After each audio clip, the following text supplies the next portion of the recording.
नमस्कार दोस्तों, कैसे हैं आप लोग। आज हम इस वीडियो में महालवारी सिस्टम मॉडर्न हिस्ट्री का टॉपिक है। इससे पहले हमने परमानेंट सेटलमेंट सिस्टम देखा, रियोटवारी सिस्टम हमने पढ़ा। तो इसमें हम देखेंगे महालवारी सिस्टम क्या है। Is a land revenue system था ये। तो इस लैंड रेवेन्यू सिस्टम में क्या बोला गया, is a land revenue system था ये विच इम्प्लीमेंटेड इन नॉर्थन इंडिया में। इसको इम्प्लीमेंट किया गया। अब नॉर्थन इंडिया में ये इम्प्लीमेंट किया जा रहा है ब्रिटिश ईस्ट इंडिया कंपनी के द्वारा। पहली बात तो ये है कि नॉर्थन इंडिया की जो टेरिटरी है वो ब्रिटिश ईस्ट इंडिया कंपनी के पास आई कहाँ से। तो जब हम मॉडर्न हिस्ट्री में ये वॉर पढ़ते हैं, Mysore war, Awadh war, Maratha war, तो इनमें जो ये ट्रीटी करते थे तो ट्रीटी में क्या है, इनको कुछ एरिया मिल जाता था कि भाई ये area British East India company को, जिसमें ये जीत जाते थे, जिस वॉर में ये जीत जाते थे तो ट्रीटी करते थे जो रूलर होता था। तो उसमें क्या है, इनको यहाँ से अलग अलग प्रोविंस जो थे वहां से इनको भाई टेरिटरी मिल जाती थी कि भाई इन टेरिटरी में आपका कंट्रोल होगा, आप जो भी रेवेन्यू वहां पे जनरेट होगा वो आपके पास जाएगा। तो ऐसे ही इनको नॉर्थन इंडिया में कहां से मिल गई टेरिटरी, जहां पे ये महालवारी सिस्टम इंप्लीमेंट करते हैं, रेवेन्यू कलेक्ट करते हैं। तो देखो how British East India company goat this territory in northern India में, जहां पे ये महालवारी सिस्टम इंप्लीमेंट करते हैं। 1801 में the Nawab of Awadh surrendered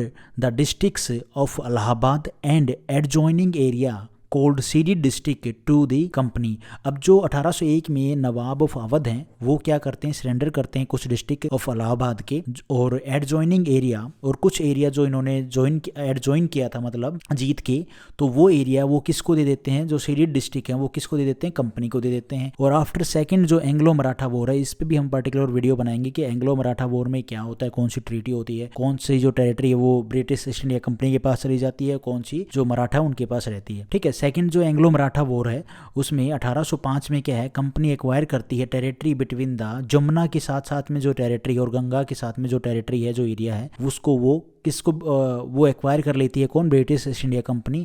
cold conquered province इनको बोला गया, जो ब्रिटिश ईस्ट इंडिया कंपनी के द्वारा जो कंक्वर किए गए थे उनको बोला गया, जमुना और गंगा के किनारे उनको बोला गया कंक्वर्ड प्रोविंसेस। और थर्ड एंग्लो जो मराठा वॉर हुई 1817 से 1818 तक, company acquire more territory in northern India में। जो मराठा वॉर हुई, एंग्लो मराठा वॉर, तो उसमें क्या है, कंपनी को बहुत सारी टेरिटरी मिल गई नॉर्थन इंडिया में। ठीक है। ये तो हमें एक बेसिक सा बैकग्राउंड पता चल गया कि कहां से इनको नॉर्थन इंडिया में जमीन जो टेरिटरी है वो मिली महालवारी सिस्टम इंप्लीमेंट करने के लिए, जहां पे ये महालवारी सिस्टम इंप्लीमेंट करेंगे।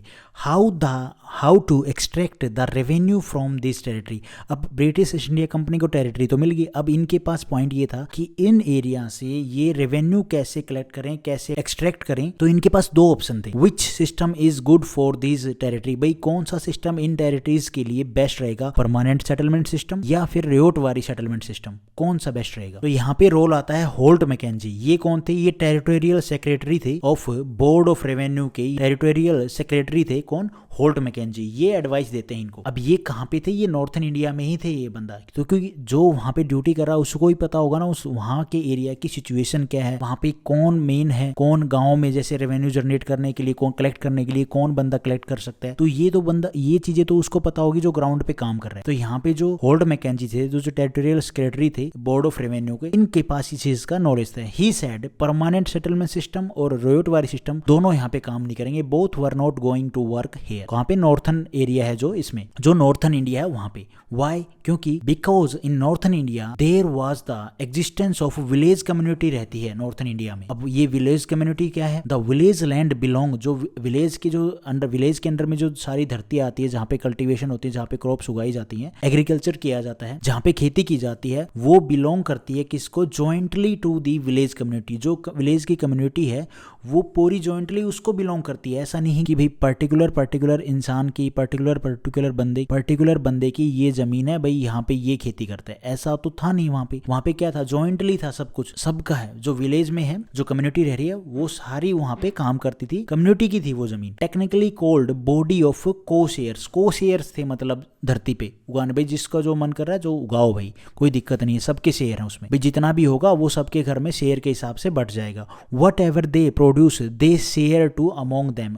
और सारे काम करते थे उस धरती पे, तो जितना भी प्रोड्यूस होता था वो उसके हिसाब से शेयर कर लेते थे। Land is not divided that this land is belong to this and that belong to that person. तो वही चीज यहाँ पे बोला गया जो मैंने आपको ऊपर बताया। जो धरती थी, जो लैंड थी उस विलेज के अंडर में आती थी, थी वो क्या डिवाइड नहीं थी कि भाई ये इतनी ज़मीन इस इंसान के पास है, ये वाली ज़मीन इस इंसान के पास है। तो ये तो ब्रिटिश ईस्ट इंडिया कंपनी के लिए बड़ी प्रॉब्लम हो गई, क्योंकि British East India Company ryotwari system में क्या है, जो पर्टिकुलर कल्टीवेटर है उससे रेवेन्यू कलेक्ट करने लग गई थी, टैक्स कलेक्ट करने लग गई थी। यहाँ पे तो क्या है ही नहीं ऐसा, क्योंकि कोई मेन पर्सन तो यहाँ पे देख ही नहीं रहा है जो कलेक्ट करेगा, जो जिससे रेवेन्यू कलेक्ट किया जाए, जिससे टैक्स कलेक्ट किया जाए। यहाँ पे तो शेयर वाला सिस्टम है। तो ब्रिटिश ईस्ट इंडिया कंपनी की ये problem is with whom we can do the settlement, भाई किसके साथ हम सेटलमेंट करें कि जो टैक्स कलेक्ट करके देगा। होल्ट मैकेंजी कहते हैं we have a person we can do settlement, भाई जो ये कम्युनिटी वाला सिस्टम है यहाँ पे सबका शेयर है, तो इसमें हमें एक पर्सन है, मैकेंजी कहते हैं कि हमारे पास एक पर्सन है जो ऐसी सेटलमेंट करवा देगा। And the person is village headman called lambardar. आज के टाइम में तो हम विलेज का हेड किसको बोलते हैं, सरपंच को, लेकिन उस टाइम पे क्या है, लंबरदार को बोला जाता था village headman.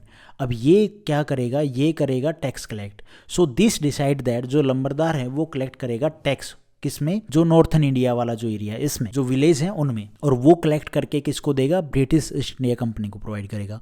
Village is cold महल, जो विलेज थे उनको बोला जाता था महाल, महल नहीं Mahal. That's why this system is called mahalwari system. मैं महलवारी बोल रहा हूँ वो थोड़ा गलत है, महाल बोला जाएगा।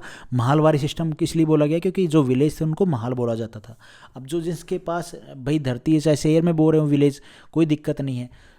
तो जो विलेज का हेडमैन है वो क्या करेगा, जो टैक्स है वो किसको देगा, यहाँ से कलेक्ट करके। अब जितने भी भाई ठीक है वो शेयर में कर रहे हैं, जो प्रोड्यूस हो रहा है वो शेयर में डिस्ट्रीब्यूट कर रहे हैं, लेकिन उसी में से ही वो कुछ जो शेयर है ब्रिटिश ईस्ट इंडिया कंपनी का जो टैक्स है जो उन्होंने देना है वो निकाल के कौन प्रोवाइड करेगा, कौन डील करेगा, ब्रिटिश ईस्ट इंडिया कंपनी से कौन टैक्स देगा, तो विलेज का जो हेडमैन है लंबरदार वो। ये है महालवारी सिस्टम में जो मेन चीज़ें हैं, कि महालवारी सिस्टम में जो विलेज का हेड है लंबरदार वो दे रहा है टैक्स किसको, ब्रिटिश ईस्ट इंडिया कंपनी को।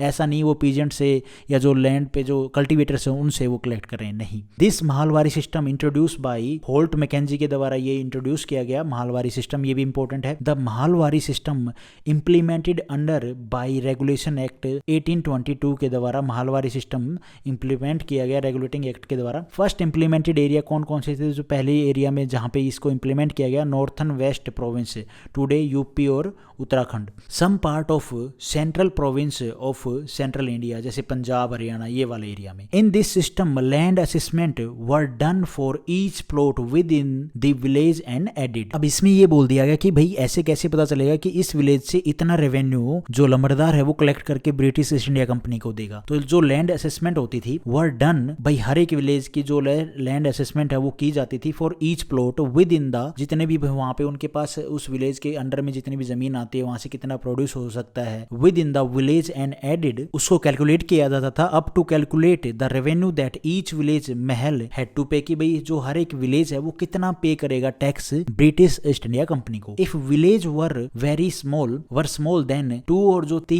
और थ्री विलेज कंबाइन, भाई 2 या 3 जो छोटे छोटे विलेज है उनको कंबाइन करके एंड मेक वन महल, और उनको भाई तो पेपर पे उनको एक महल बना दिया जाता था कि भाई एक महल, ये 2-3 विलेज का एक महल है, यहाँ पे इतनी प्रोडक्शन होगी और इसमें से इतना टैक्स हमें चाहिए। ब्रिटिश ईस्ट इंडिया कंपनी ऐसी बोलती थी। और 2 या 3 जो विलेज हैं उनमें उनको बना के एक महल बना दिया, उनका एक लंबरदार बना दिया जाता था, मतलब जो हेड है। Revenue demand was to be revise periodically base on land assessment के हिसाब से जो भी रेवेन्यू डिमांड है वो सेट की जाती थी पीरियोडिकली, ठीक है भाई, हर साल या 6 महीने में या हर साल या 2 साल में उसको रिवाइज किया जाता। बट दिस सिस्टम, अब ये सिस्टम भी फेल कर जाता है because revenue were charge 80 to 90% जो रेवेन्यू है, जो टैक्स है वो चार्ज किया जाता था। When William Bentinck came the system were revise and regulation of 1833 revenue percentage were decrease. और जब विलियम बेंटिक आते हैं गवर्नर जनरल, ये क्या करते हैं, इस महालवारी सिस्टम को रिवाइज करते हैं